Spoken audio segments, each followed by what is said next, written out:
du bien de ce monde, le monde, les avantages que ce monde nous donne, pour ne pas parvenir à voir ce qu'il y a en dehors du soleil. Moi, je sais, il y a des personnes bénies sur cette terre, mais qui se sont toujours données aux choses du Seigneur. Moi, je trouve c'est un problème d'éducation spirituelle. Des fois, nous naissons, nous grandissons, nous nous retrouvons dans les églises, même dans les ministères, mais on ne nous parle pas de l'au-delà. Et on ne peut pas avoir la moindre imagination. C'est ça le problème. Ah, c'est ça le problème. Ainsi, ça me pousse à dire que, ça me pousse moi, personnellement, à dire qu'Amic, nous sommes bénis. Amen. Nous avons des enseignements, nous avons des témoignages, nous avons tout. Nous sommes calés, nous sommes bénis. Permettez-moi le terme. Amen. Berger, comme toute chose a un commencement, Oui. sûrement, avant que vous fassiez ce voyage, il y a eu sûrement un commencement. C'est quoi le commencement de cette affaire?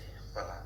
Le commencement commence. Ok, on vous permet la définition. D'accord. Par une voix audible, j'étais à la maison et j'ai entendu une voix. J'étais au salon d'ailleurs. J'étais seul au salon. Mon épouse était dans la chambre. Oui. Moïse va à l'église et entre au bureau. C'est limité là. Je me suis dit que sûrement que le Seigneur veut me parler comme d'habitude parce que mon bureau était à l'église. Ok. Ainsi, j'ai pris le contact. Pendant que j'ai dit d'abord à mon épouse que non, je ne vais pas me recueillir à l'église. Je ne lui ai pas donné tous les détails.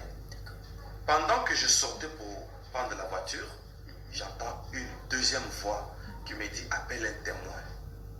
Je prends mon téléphone et je pensais directement à l'évangéliste Joseph.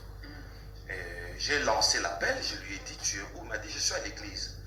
Je lui ai dit que non, ça tombe bien. Ne bouge pas, sois là, attends-moi.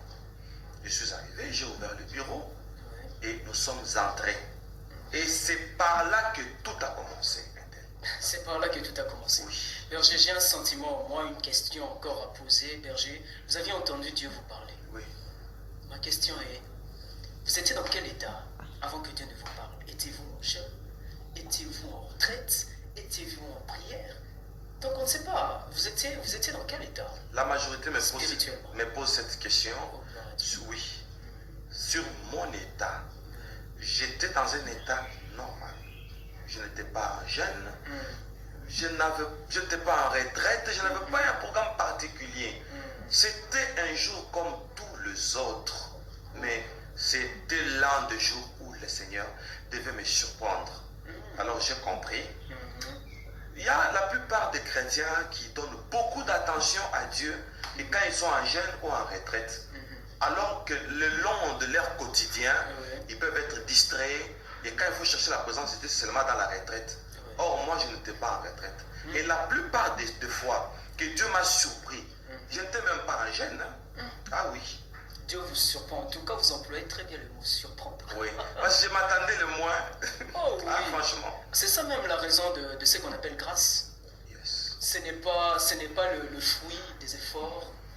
Ce n'est pas le fruit du respect d'une loi. C'est ça même la grâce. Il n'a pas vu dans l'état où vous étiez. Il vous a surpris comme vous le dites. Il vous a surpris.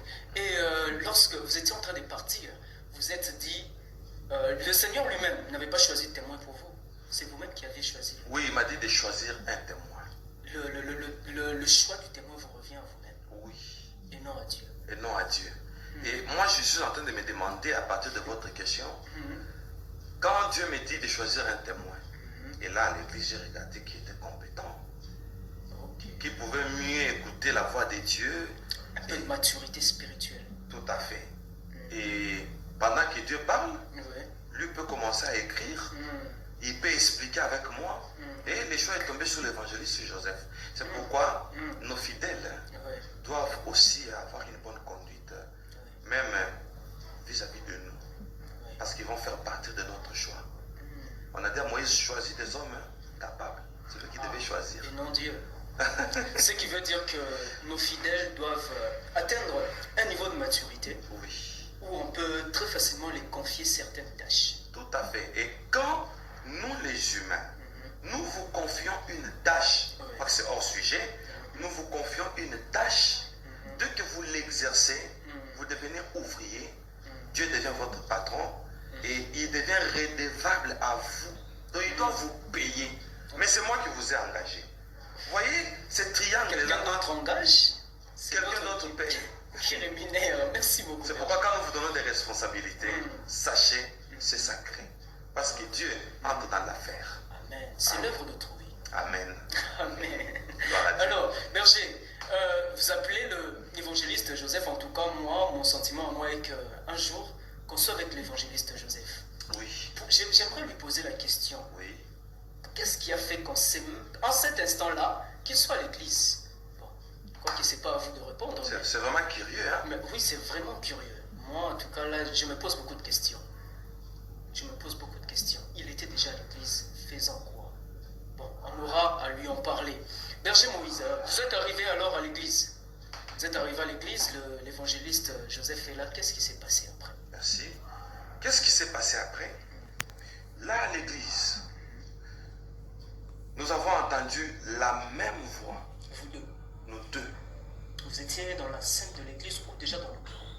Quand je suis arrivé, je l'ai trouvé dans la salle de l'église. Je lui ai expliqué. J'ai entendu une voix qui m'a dit que nous puissions entrer au bureau. Et on m'a dit de choisir un témoin. Voilà pourquoi je t'ai demandé si tu étais où. Et après, nous sommes entrés au bureau. Excusez, Berger. Oui. Était-il réceptif lorsque vous lui avez dit j'ai entendu une voix? Oui, pourquoi? Nous sommes en 2014. Oui. Ces expériences de dispensation, Il a eu déjà à vivre. il a eu à vivre ça depuis 2007. Okay. Donc c'est 7 ans d'expérience et il était d'ailleurs content. Oh, gloire à Dieu. Puisque moi je voyais déjà, quand vous me dites que vous aviez entendu une voix qui a dit qu'on parte dans le bureau, moi je lui posais beaucoup de questions. Et tu sais quoi, Engel? Oui. Il était très content parce que quand Dieu parle, on l'entend, entre guillemets pour les autres, on le voit. Okay. Ça fait vraiment du bien. Ça révolte, ça réveille notre foi. Ça nous pousse à chercher encore celui que nous invoquons sans pour autant le voir. Vous imaginez? Vous voulez dire que la voix de Dieu est douce? Alors que non, la Bible dit que cette voix-là, lorsqu'il gronde, là, les montagnes tombent. Oui, les montagnes tombent. Et les montagnes font partie de la nature. Mais nous faisons partie de la créature faite à son image. Vous voyez? Et deuxièmement, Dieu doit nous parler distinctement. Nous devons le voir, l'entendre. Alors, quand nous devons l'écouter avec précision, ça permet à ce que nous devenions de porte-parole. C'est pourquoi nous devons l'entendre. Et il doit être doux avec nous. Il doit être doux. Oui. Alors que dans la Bible, lorsque je lis l'histoire des enfants d'Israël, ils sont arrivés devant une montagne, l'Éternel Dieu parlait et ils ne pouvaient pas entendre. Ils ont demandé à ce que Moïse prie à Dieu, qu'il parle seulement à Moïse. Qu'est-ce qui fait ça? C'est la peur. Bon, ça, le peuple était dans un état de péché. Le peuple était inhabitué. Okay. C'est l'inhabitude. Okay. Ouais. Pour les habitués, comme vous, comme l'évangéliste Joseph en tout cas, vous ne devez qu'être content parce que moi là, je dis clairement, si ça osait me venir maintenant là. Donc vous prenez la poudre d'escampette. L'escampette, je vais fuir. Ça c'est la vérité. Mais sinon, berger, vous êtes déjà dans le bureau. Nous sommes dans les bureaux. Avec l'évangéliste Joseph. Et la voix là a parlé encore. Couche-toi. Vous entendiez la voix? Nous entendions la voix. J'ai souligné ça pour la deuxième fois. Et maintenant, nous avons regardé de la direction d'où venait la voix. C'est vers un coin. Il n'y avait personne vers le coin. Personne. Maintenant, moi, je voyais maintenant un ange habillé en blanc. Et quand j'ai regardé, j'ai reconnu l'ange Gabriel. Oh, d'accord. Oui. Donc, depuis que vous aviez quitté la maison, l'ange ne vous était pas apparu. Il ne m'était pas apparu. Pourquoi seulement à l'église? Ça, c'est une belle question. Pourquoi seulement à l'église? Peut-être c'est par là que la dispensation pouvait commencer. Est-ce peut-être Dieu voulait voir de l'obéissance, peut-être? Oui, peut-être. Parce que Dieu veut nous parler, mais on bafoue. Hein? Ah oui, hein? Ah, mais avec une voix audible, quand on bafoue, c'est qu'on n'est pas normal. Quand on entend entend la voix de Dieu. Moi, je connais des gens, je veux vous faire rire. Et je veux faire rire aussi aux internautes qui nous suivent.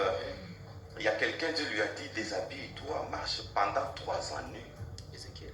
Ah oui. C'est Ésaïe, je crois. Ouais. Bon, si je me trompe, ça doit être Ésaïe. Ok. Bon, Ésaïe ou Ézéchiel, mais il y a quelqu'un Entre les deux. qui a entendu la voix de Dieu. Oui. Tellement que quand Dieu parle, on a tendance à se soumettre à cette voix. Si vous dites marcher nu, vous allez marcher nu. Nous sommes faits pour ça. Ah oui, pour lui obéir. Oui. Nous sommes créés pour ça. Ok. L'ange vous est apparu. Interne. Vous seul avez pu le voir. Oui. Mais l'évangéliste qui est avec moi a pu entendre. Pourquoi cette différence?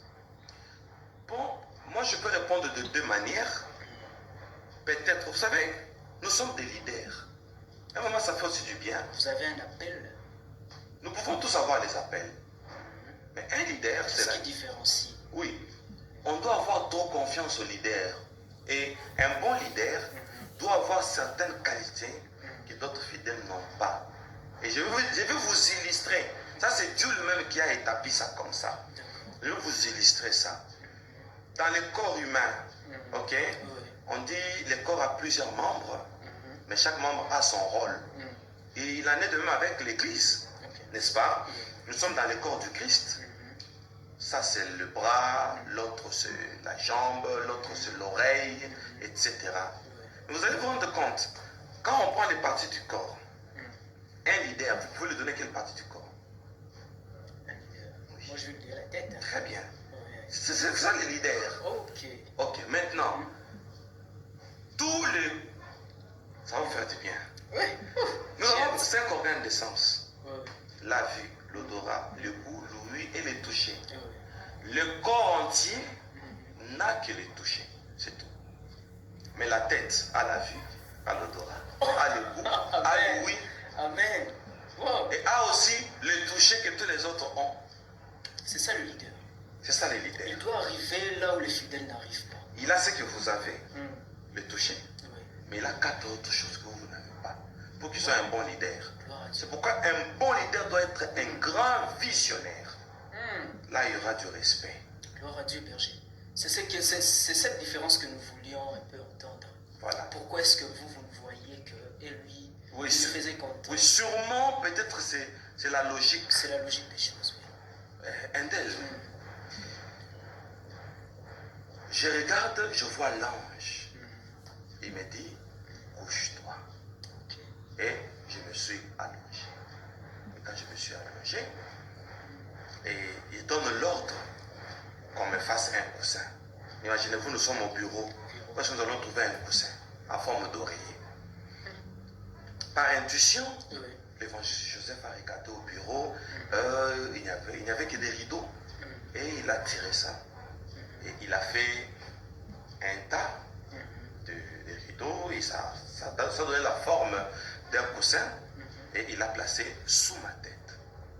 Je me suis allongé. Après, cet ange-là parle. L'évangéliste entendait.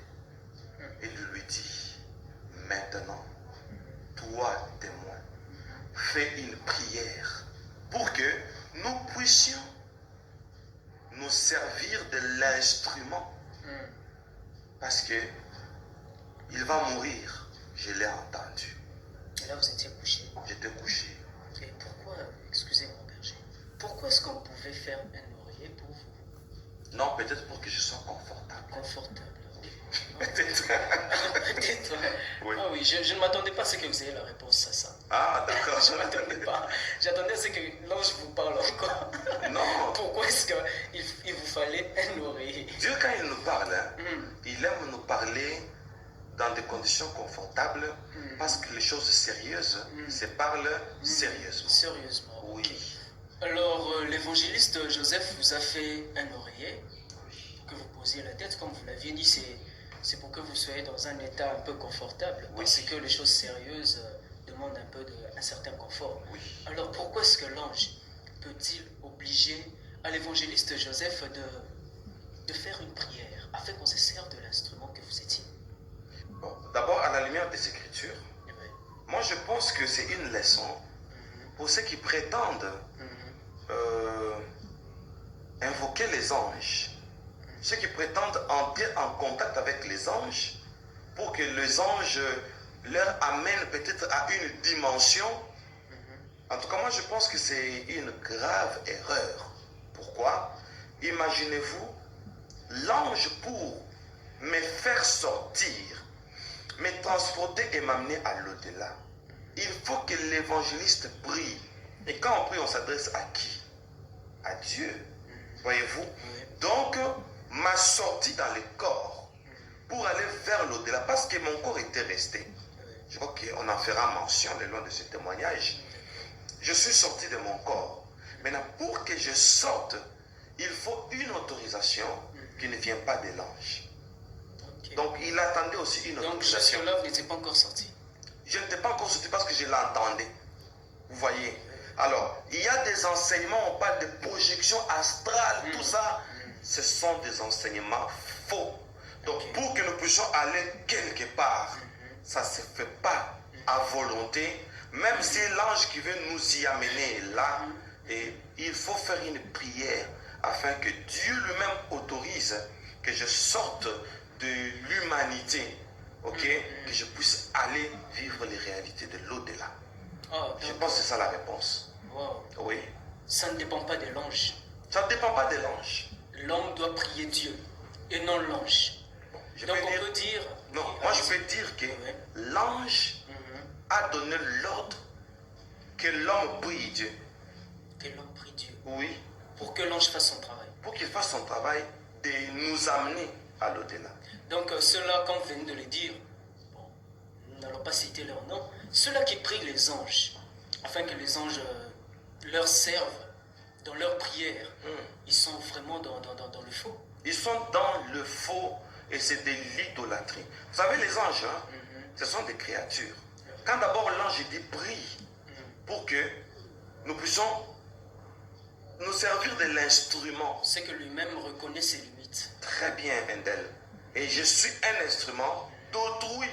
Et non de lui. Et non de lui. Ah, il a ses limites en tout cas. Donc, il n'est pour rien. On ne peut pas l'invoquer. C'est un messager.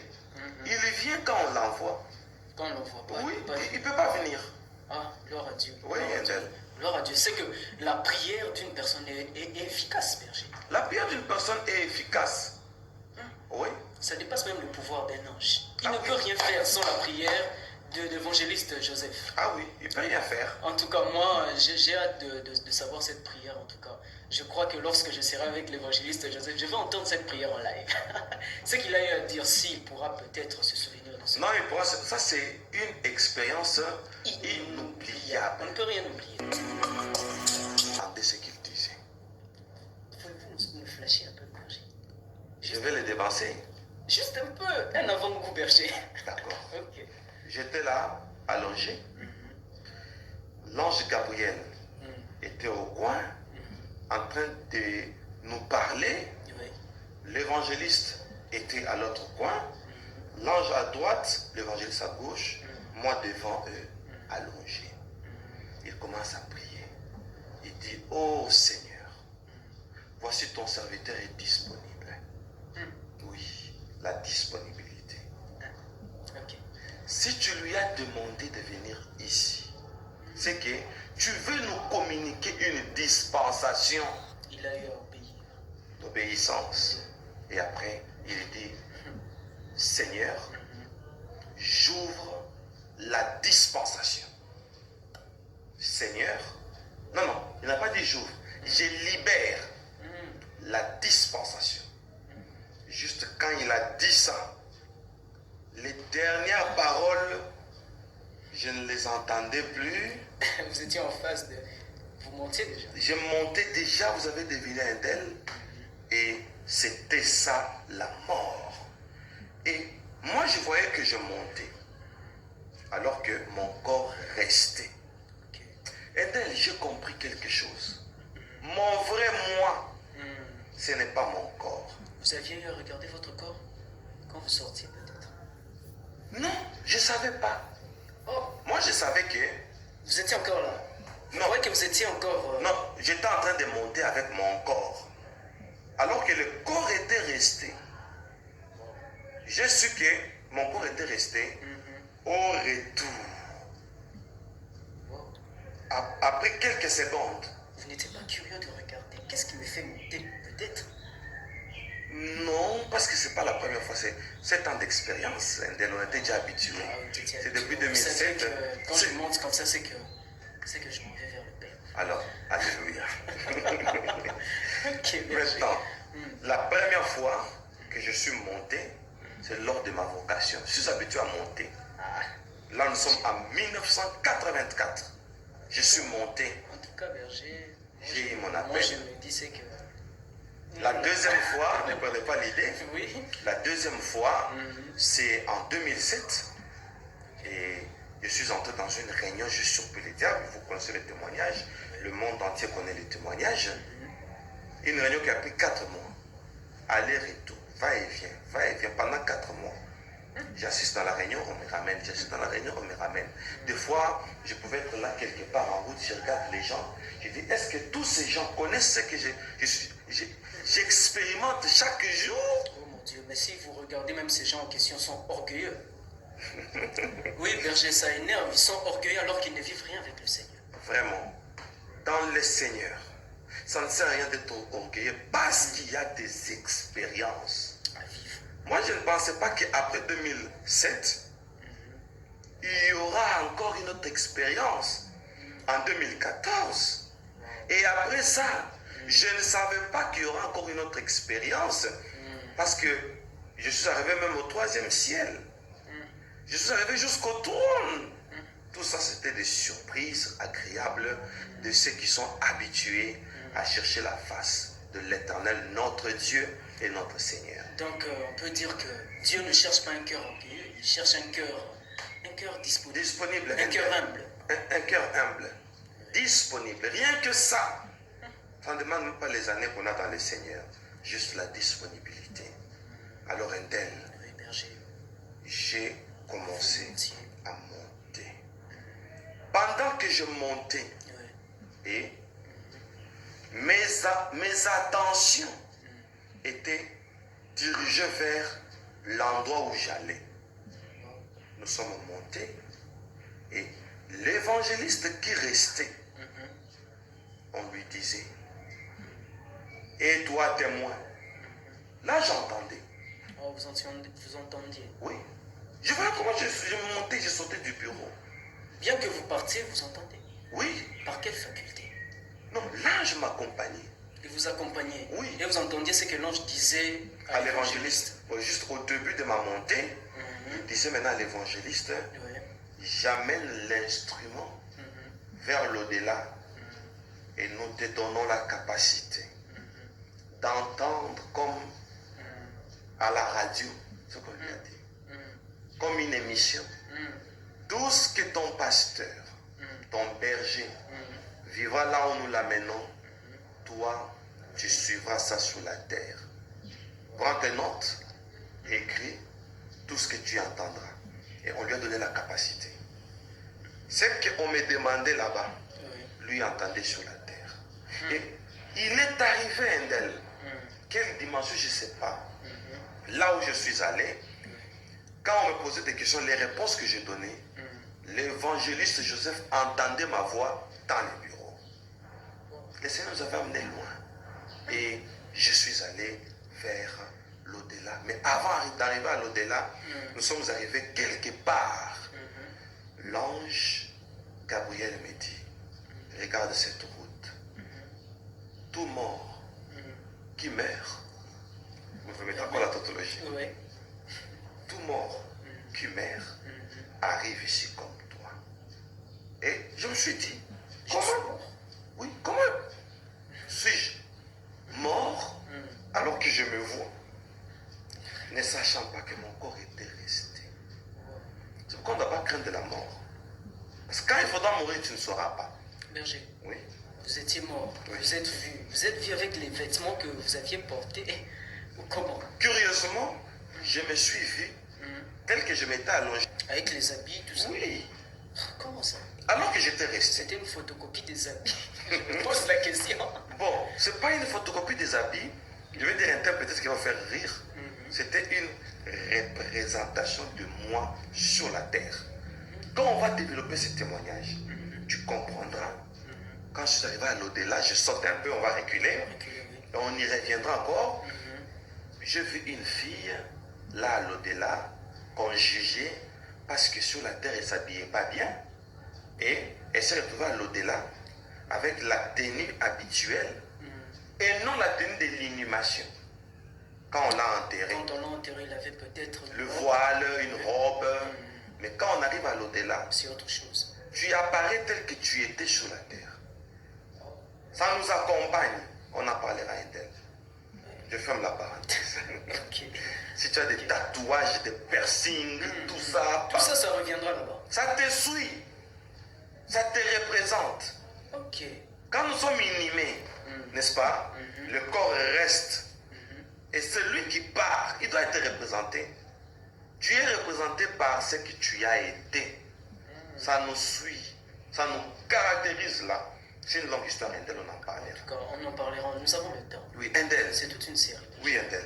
On m'a placé sur une route. Il y avait une route avec des garde-fous dans l'espace. Au-delà du soleil, nous avons pris un vol rapide, Endel. Et j'ai vu quelque chose comme un pont. Oui, j'ai compris. Entre le monde, quand je parle du monde, je parle de la nature. Je parle du cosmos. Je parle de la planète Terre dans une galaxie. Alors, pour traverser, il y a un pont, Endel. Et le pont là... C'était pas physique, spirituel. Ah, le pont là, vous voyez comme tout pont, il y a des garde-fous. Il y a des garde-fous d'une part et d'une autre. Et tout était en forme de nuages. Alors, berger, on vous a pris. Vous êtes parti avec l'ange Gabriel. Oui. Et jusqu'où? Jusqu'à la route. Maintenant, cette route, il me dit, je dois y marcher seul. Seuls les morts, ils marchent. Seuls les morts, ils marchent. Pourquoi pas lui? Bon, je l'ai retrouvé là où je partais. Ah, ça c'est une question à lui poser prochainement. Ah, d'accord. S'il y a du prochainement avec l'ange Gabriel, on va lui poser cette question-là. Ah, d'accord. Pourquoi vous seul? Parce que... Alors que vous étiez accompagné. Parce que l'au-delà, c'est ce que j'ai dit au départ. Quand on arrive à l'au-delà après sa mort, tu es responsable de ce que tu as été. Ok. Oui. Il a disparu. Et vous étiez responsable de quoi? De ma marche. C'est-à-dire, pendant que je marchais, je l'entends maintenant, je ne le vois pas. Comme l'évangile sur Joseph. Donc il continuait à vous accompagner quand même, en d'autres termes. En d'autres termes, oui. Mais je ne le voyais pas. Ok. Et il me dit, regarde cette route. Elle est toute droite. Et sur la route, excusez-moi berger, il y avait quoi? Sur la route, avec la route, il n'y avait rien à côté. Il n'y avait qu'un passage. Un seul. Un seul passage. La route toute droite, si je peux estimer avec les yeux humains, c'est à peu près 300 mètres. 300 mètres à pied? À pied. Vous marchez seul? Oui, seul. 300 mètres. Ok. Oui. Alors, des garde-fous. Mais tout en forme de nuages. Même la route? Même la route. Je marchais sous les nuages. Et j'étais au-delà des nuages. Le seul nuage que je voyais, c'est la configuration de ce pont-là. Et je marchais là-dessus. J'avançais. Et il me dit, comme tu vois cette route toute droite, quand tu rentreras sur la terre, dis au monde entier, et le monde entier m'entend en ce moment. Ici, pour que tu sois justifié là où tu pars, il a fallu, ou il faut que ton parcours sur la terre soit droit. C'est ceux qui ont vécu dans la droiture qui vont se réjouir à l'au-delà.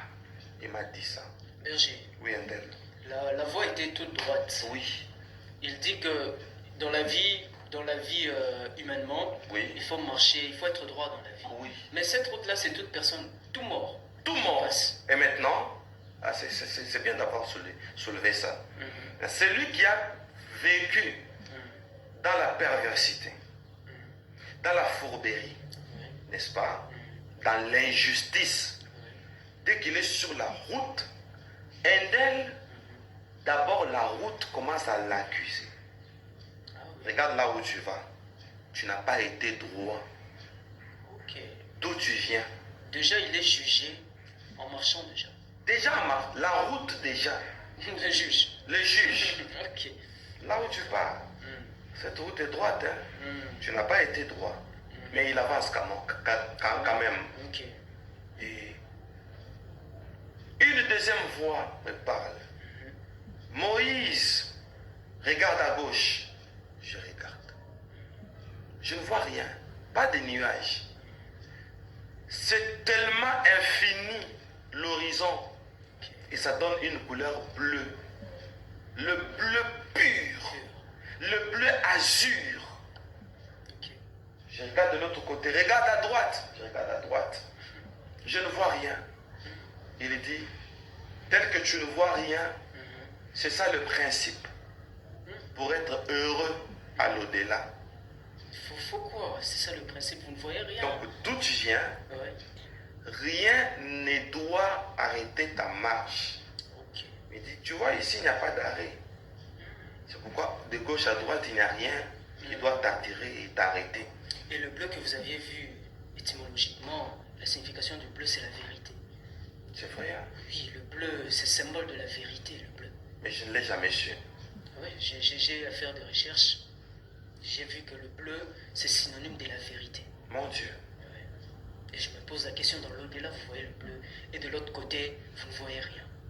Non, de gauche à droite. De gauche à droite. Que le bleu. Que le bleu. Oui, il n'y a rien. Il n'y a rien que le bleu. Oui.